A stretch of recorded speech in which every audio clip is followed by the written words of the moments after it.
still we are talking about book third. We talked about chapter 1 and chapter 2. Today we are going to chapter 3. You know that chapter 2, the name of that chapter was very ridiculous. One thing remained from yesterday lecture, which is related to the title. You know the title is very ridiculous. How could you explain this title? How could you explain very ridiculous? To whom it is meant? عفوا مستر صوتك بعيد.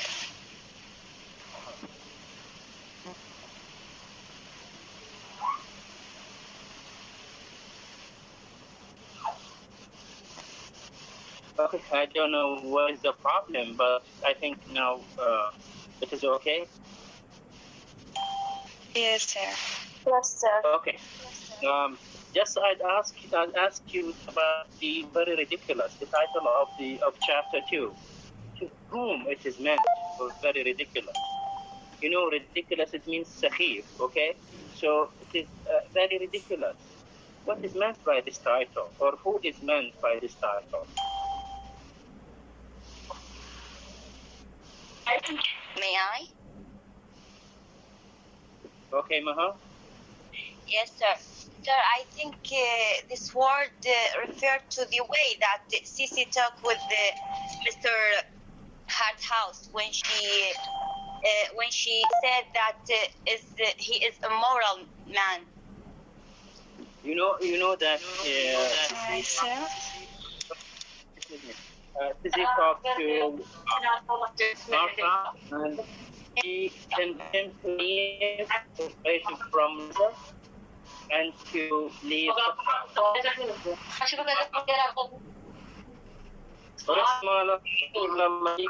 your microphone, يا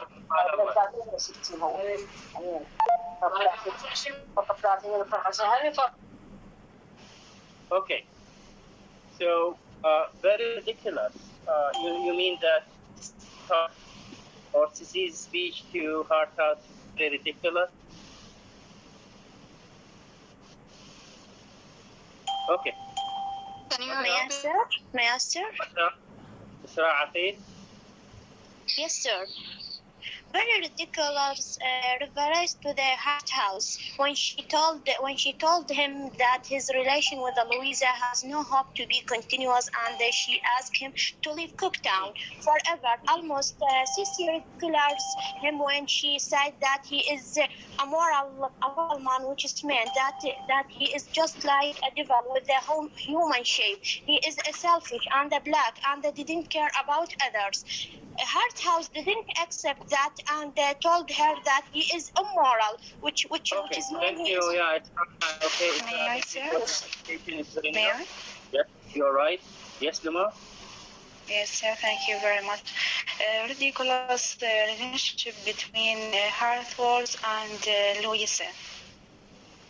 Yes, it may refer to the way, or it may refer to the relationship between Louisa and Harthouse. You know that Harthouse, when Sissy told him that, okay, separated from Louisa, then he is immediately separated. Okay, we can describe this relation as a very ridiculous relation. Okay, Numa. Yes, what else? Can I answer? Yes, you. Yes, when Sissy tells Harthouse that he will never see Louisa again, and he must leave Cooktown and swear never to return. So he was feeling very ridiculous, okay? He was feeling very mean. Harthouse was able to resist neither Sissy's simple, persecutive honesty nor her beauty. So he gradually agrees to leave Cooktown forever. So for that, he was described as ridiculous. Okay, yes, you are right. You're right. Okay, thank you so much. So we have a three meaning for the ridiculous, and all of you are right. Okay, thank you so much. Now this is the end of chapter 2. Let's move. We talked about the philosophy of house I told you that his philosophy in life will be lonely. Okay, he is careless and he is selfish. Okay, at the same time, he does not care about others, and also he is careless even about the future and about his life. Okay, so what comes, okay, he is satisfied. What will be, and this is okay. Now let's move to chapter 3. Chapter 3, very decided, very decided. Look to the intensifier before before adjectives. Very ridiculous, and then very, very. Pay attention to the intensifier of the. Okay, I think Miriam will present it today. Am I right? Yes, sir. Okay. Okay, are you ready? Yes, I'm totally ready. Miriam? Yes. Gary? Yes. هو نفس تقدر تساعدني كهوست.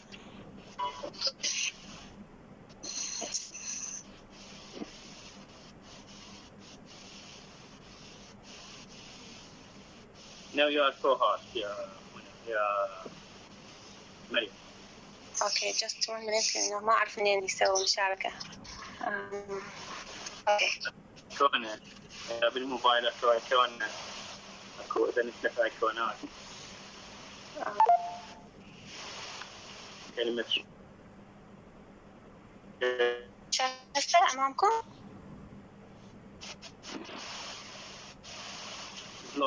Yes.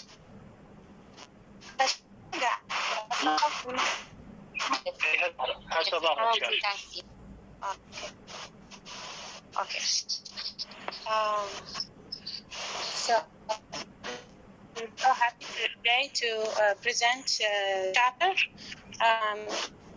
So this chapter is can consider it as a continuous for events for the chapter. So I will start by asking first the question. It is related to the title. So need someone to tell me what is the significance of the title. Very decided. May I? Imaha? Yes, thank you. This title refers to the position, I think, of Mr. Fonderby when he asked from Mr. Gladgrain that Louisa should be returned to his house. And he decided that only for his sake, without caring about Louisa. I think that's. Thank you. Other May I? Just 1 minute. May I? Yes, Isra Aqil. Yes, sir. Isra. Yes, ma'am. Yes. Very decided, Can you share it? very decided to revert to the boundary when he decided to deport her Louisa. Deport. Okay, thank you. Okay, thank you. May I? نعطي مجال للبقية إنه أكتب فيه شخصين. Sorry. So we know the position of Mr. Bounderby and how he can control everything for his side without looking back for the consequences. So it is that the reader will be directly notice how Mr. Bounderby is a selfish man, and also he doesn't matter what are the consequences or the results for his actions. So we will move to the next question. It is about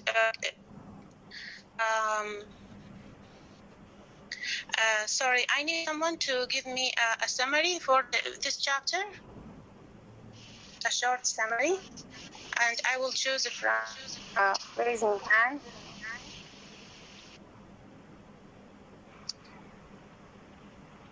تسمعوني؟ Yes, miss. Okay, Luma. Can you give me a short summary? Yes, thank you very much. Summary, chapter 3, after losing track of Louisa the night before Mr. Barsett, filthy white clothes and all reach to London. Finds Mr. Bounty and tells him she saw and what she counted Bounty rider Roddy throws her into a carriage in which they rush to Stone There he confessed Mr. Grant yelling at Lucy affair with her horse. When Grant reveals that Louisa came to him rather than going to meet her third, Bounderby is embraced. Thank you. Thank you, Miss. Thank you, Miss. Anyone something else to say? May I? Okay, Rasha. Thank you, Miss. Mr. Sparset follows Mr. Bounderby to London and tells him about her observations of Louisa and James Harthouse. Mr. Bounderby returning to Copytown and goes straight to Mr. Grand's house. Mr. Grand explains to Mr. Bounderby that Louisa is in his home. She has not had an affair with her house, but is in political states. He tells Mr. Barnaby they have understand Louisa. Thank you very much, Rasha. So when Mr. Sparks attend with Mr. Bounderby to land, tell Mr. Cartwright about he was. Do you hear me well? Yes. Yes, Okay. yes, we can hear you. After when she follows him, she ran away to Mr. Bounderby house with her wet clothes, and with that condition, she was sick. So here, Mr. Charles Dickens when Mr. Gradgrind and Mr. Bounderby asked her to reveal and to make a testimony for what she saw, Charles Dickens describes her as an audiobook. Can anyone tell me? Marie. Here, in the first paragraph, you know, the narrator describes Mrs. Sparset in a comic way. When her voice is whispered, when she is coughing, when she is sneezing, okay? So this is a comic scene, only to mock Mrs. Sparset, only to mock those people like Mrs. Sparset. So this is a very ridiculous or very comic or comic of Sparset. Yes. With that description you have mentioned, sir, he also mentions when they ask her to reveal about her, about what she saw, Charles Dickens described her as an audiobook. So can anyone tell me what does he mean by this description?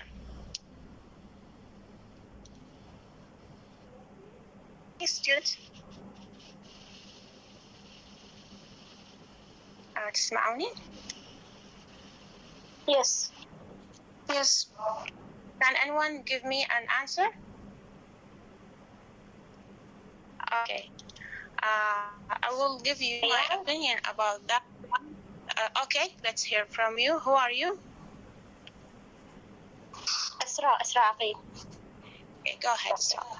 Mr. Sparrow's attention in the essential telling of the rival of his coming, with her ridiculous appearance, make her same as the horrible and the demonic as the Stephen wife. The Sparrow's effort to rebound against her since he excavation and on torrent stem like a kind of the term genetic boundary nearby look more and the more like he is empathy. I don't take bluster. Okay, Yes. thank you. So I have that phrase or that word. So when Mrs. Sparsit was spying on Louisa during conversation story with Harthouse, she follows Louisa. She's losing track of Louisa that night before. Mr. Sparsit, with her wet clothes, went to London to tell him about. So she is already know that he will go directly to Lodge with great wrath. I'm talking about Mr. Bounderby here. So when Mr. Bounderby faced Mr. Grindigrind about his daughter condition, so he told him that Louisa is here. Mr. Bounderby here, he was shocked and furious from Mr. Sparsit. And so Charles Dickens, described her as inaudible because her intention, we know that her intention was to get revenge from Louisa and to destroy her reputation as a married woman. So in front of her father and her husband. However, she fails with that intention, and also Louisa's reputation still unsafe. However, her marriage life, is over, as we will discover through this chapter. So there's a question. It is about what do you think about the raging storm when Mr. Gradgrind describes Louisa's condition when she attends the house? May I? Okay, I think Ali Amr says. Yeah. Yes, please. The storm you mean it's the Louisa condition or problem when she returned to her house. Yes. Bounderby said to Gradgrind, she must come back to home Yes. after afternoon, and if she don't come, never. Okay, thank you, Ali. Okay, Mr. Gradgrind describes Louisa when she came to his house in a raging storm. We know the storm when she came to her mother's house. So if we look deep in the meaning, Louisa here arrests herself from being in a real storm if she accepts Harthouse offer.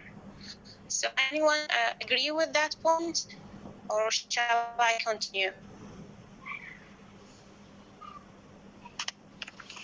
Okay, I will move on to the next.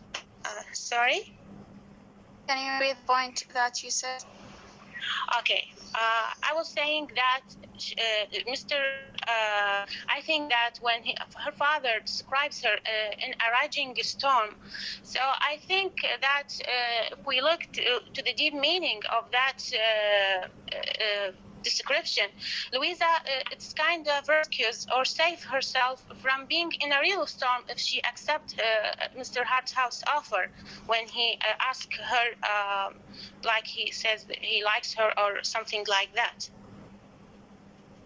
So you mean she risks her life over she went with Harthouse? I mean, she saved herself not to be in a real storm, as a metaphor, not. Yeah, I get it. Yeah. So here we have. Sorry. Okay. Here in front of you, there's quotations about from the text. I will read it, and I need your opinion about that. So he says, I am a Cooktown man. I am Jose Bounderby of Cooktown. I know the bricks of this town, and I know the works of the town. And I know the chimneys of this town, and I know the smoke, and I know the hands of this town. Can anyone tell me what is your impression about that speech or that quotation? Okay, who are you? Adra Mohammed. Okay, Adra, go ahead. Okay. Boundaries inflated scenes of pride is illustrated by his after repeated declaration Joseph Bounderby of Cooktown. This statement generally reflects that a story of Bounderby's childhood, poverty, and severing a story. This again to process its listeners with a sense of the young Joseph Bounderby's determination and self-discipline. However, Dickens explodes the math of the self-made man when Bounderby's mother, Mrs.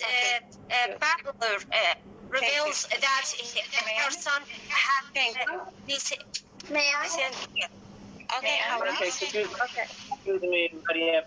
Yes, You may. Okay. And I actually heard the students. They were discussing what is or who is the protagonist, who is the antagonist. Maybe we can say that Mr. Bounderby, he is antagonist. Am I right? You know that he is still static. He is still focused or fixed on his philosophy. You know his philosophy, okay? Philosophy is the utilitarian, extreme utilitarian. You know, extreme and high tabarruk. Extreme utilitarian philosophy. Extreme yes, he kind of he's a proud with yes, pride. and he is proud. He's proud of his self, man. Even when he saw his friend is changing, but he is still fixed on his situation. He's still fixed on his thinking about others. Okay, so Yeah. we may say that he is antagonist. You know, antagonist.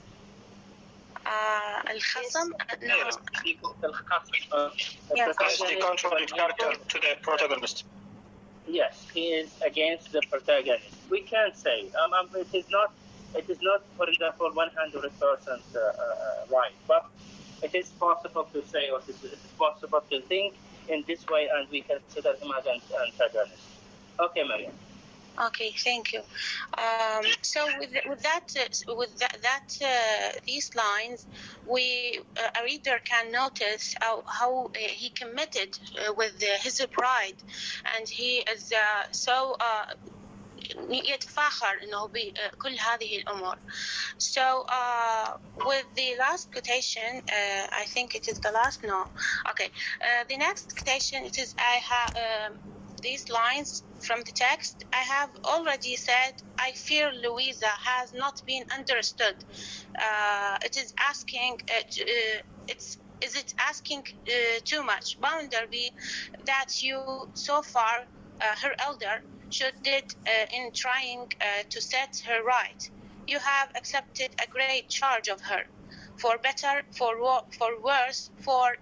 And here the writer did not complete. It's kind of there's إنه صار قطع للحديث بهذه النقطة.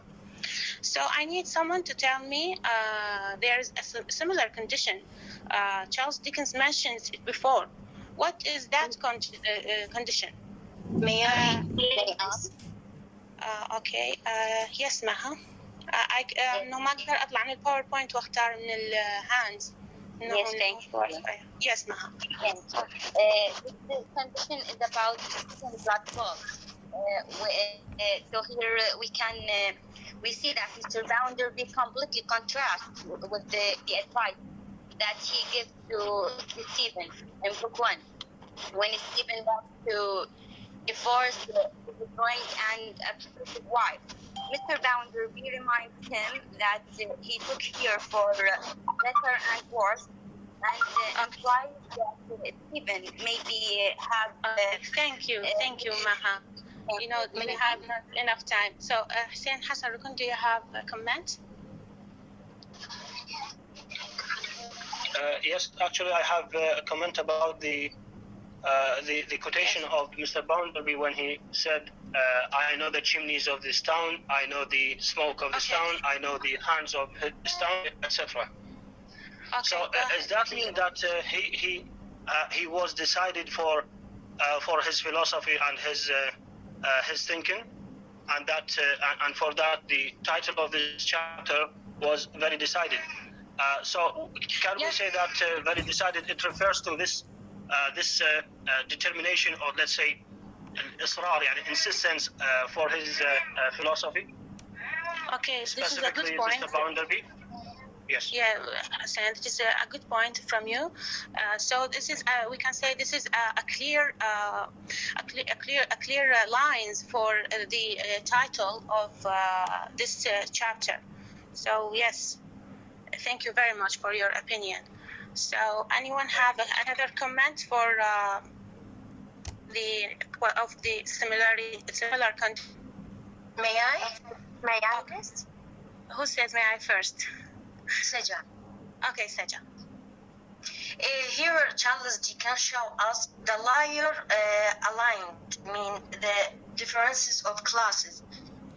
In this novel, actually in the second book, found the same condition with the poor person who is Stephen when he asked Bounderby to allow him support and let his wife because he was suffering from his life. But in this book, we found another opinion or picture, which is Bounderby have all the rights to living and separate his wife because he cannot live with the suffering. I mean, the laws supported just the lower classes. Can you repeat what you have said? Just the last words. The law, what? I mean, the laws supported just the people that belong to the high classes. Yes, this is the high classes, not the low classes. You have said the low classes first. So yes. Yes, so we agree that from this novel, with Mr. Bounderby's speech, he directly said that the law is with the rich people only, and this is what he do with that speech. He did not let Mr. Gradgrind to complete his speech about to accept her in all her ways, if she is a good girl or she has anything bad behaviors. So we will move to this lines. I will read it as I need your opinion, and this is going to be the last one. So, as to your daughter, whom I made Lou Bounderby, and may have done better by leaving Lou Gradgrind, if she don't come home tomorrow by 12 o'clock at noon, I apparel and so forth over here, and you will take charge of her for the future. So I need someone to give me his opinion about these lines. Just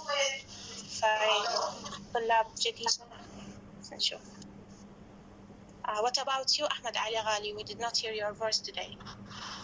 Thank you, Masaya. Thank you. I think at the point that Mr. Bounderby here proud and that he have everything in Cooktown, and he contrasts with the idea that he said to Stephen before that Stephen cannot divorce her wife. Now he wants to let Louisa down if Louisa refused to come the next day. Okay. Thank you. Mr. Yes, continue.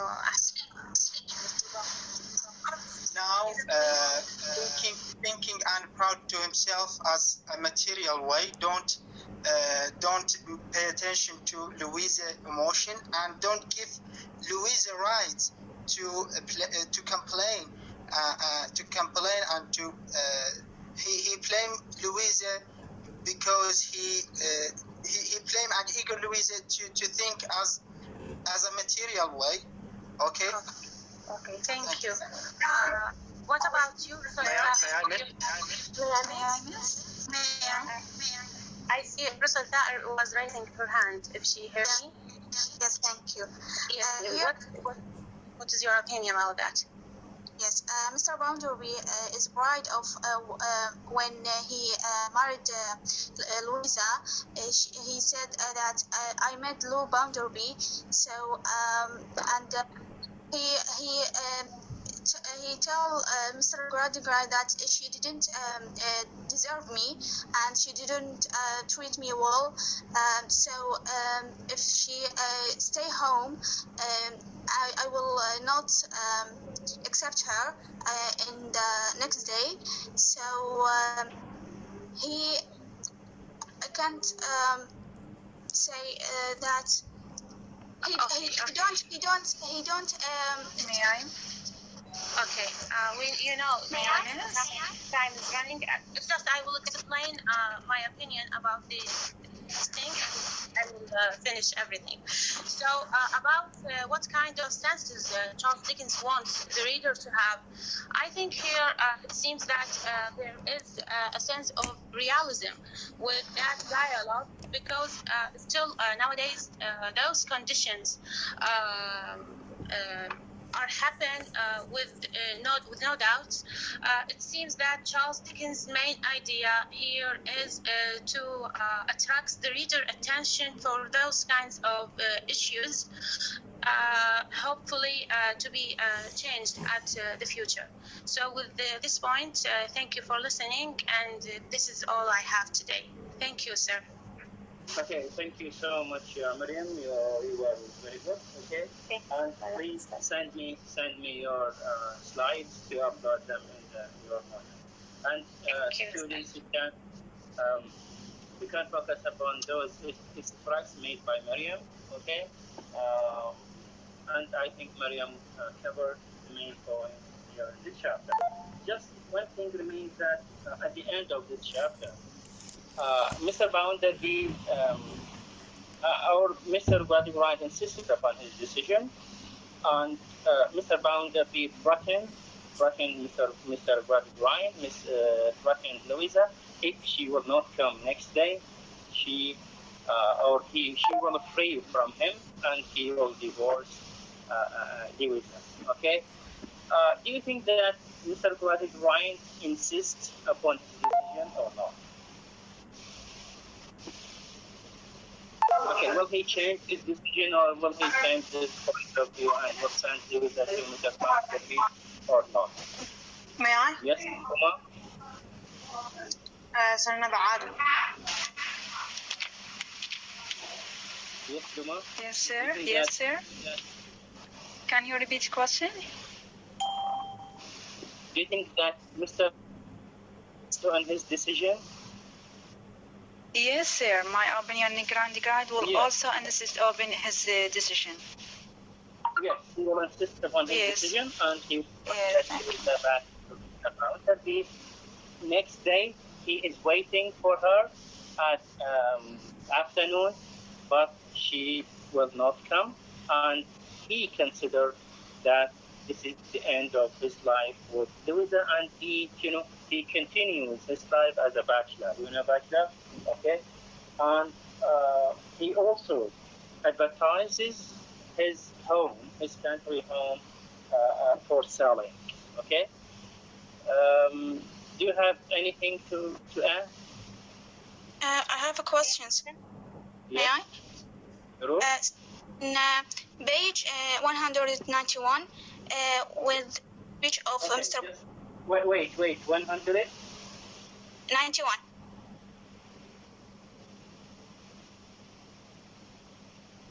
in the middle, when he says, whom I made Lou Grand grind, if she don't. Here the pronoun she, take doesn't. Why the writer used don't, not doesn't?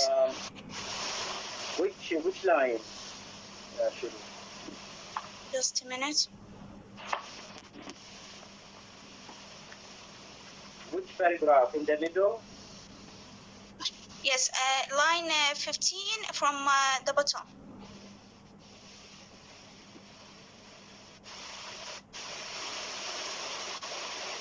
Okay. If Yes. she don't come, yes. If she don't come home, okay, tomorrow. If she don't come home tomorrow, yes. This is, you know that, you remember that beautiful, beautifulest? You remember? Yes. I told you this is not okay with the superlative, you remember? Yes, I remember that. Okay, maybe this also goes with the beautifulest. Okay, so you can search about it. You can search about these violations, grammatical violations. Maybe okay. My explanation is that you know that language and grammar in progress. We have many rules violated. We have مثلا عندنا شكسبير لما ما أعرف بأي مسرحية فأجى طارق الباب قال له who are you? Okay, or who is it? And instead of saying it's me, he said it's I. Okay, you know that me is an objective. Okay, it is supposed to say it's me, not it's I. Okay, these are violations. You know, violation يعني خرق للrules. حتى احنا عندنا بالعربي للضرورة الشعرية. تمام؟ هذول those who are interested in Arabic language. مرات يعني المبتدأ ينصب مو الخبر يجار لا آخر. These are violations. نقول للضرورة الشعرية. سوى هذا هيك الضرورة الشعرية. Okay? So here it may be like this. This is my explanation. But I hope you search about this, about these violations as well. I search about it and doesn't the meaning. I didn't. Add something about this point. Maybe it is an old English. Maybe okay. First, Shuruq, we need to check it in another version. Okay, maybe it is in the ending mistake, maybe, but we must check it against the original text. I will. Sir, may I ask something? In my opinion, many plays and novels written by Latin rules, and this different about the English rules. Maybe from this because. No. It is in English. It is written in English. All the words are English. So maybe it's old language. Okay. Maybe it is an old language and it's progressed. You know, it's progressed as I call you. Yes, sir. Thank you. مثلا عندنا إن شاء الله world مو إحنا قبل they must say I or I shall. Okay, we shall. Nowadays it is also we can say I will. Okay, we will. There is no need to say shall. Am I right? Yes. Yes, sir. Okay, means that language will change. معكم هذا linguistics دام language فيها change.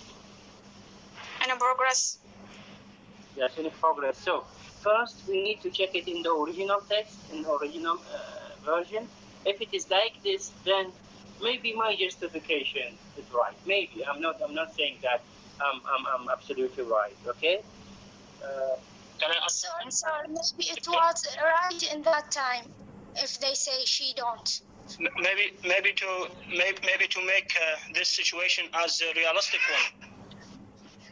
Okay. Because And in dialect we can say it is me, not it is I.